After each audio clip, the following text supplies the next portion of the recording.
Voyez-vous, c'est une chose que de prendre une conscience qui a une compréhension de la loi et de la développer, mais c'est une toute autre chose que de choisir une conscience orthodoxe, de celles qui ont reçu la grâce et de transmuter les énergies dans son monde. Cela ne peut être accompli que par l'action du feu sacré et par la radiation. En ce moment, je souhaite demander à des volontaires de donner de leur temps dans les temples pendant la nuit pour passer la flamme au travers de ces âmes pour lesquelles Michel a fait le serment qu'elles seraient libres. Cela activerait grandement la préparation de ces individus et montrerait au conseil karmique dans les 6 prochains mois ce qu'une dispensation de si grande envergure peut accomplir pour l'évolution du monde entier. Comme vous m'êtes proche, je vous ai amené dans les halles du karma.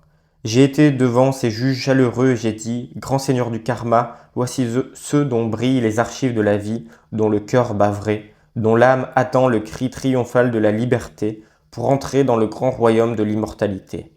Vous en souvenez-vous ?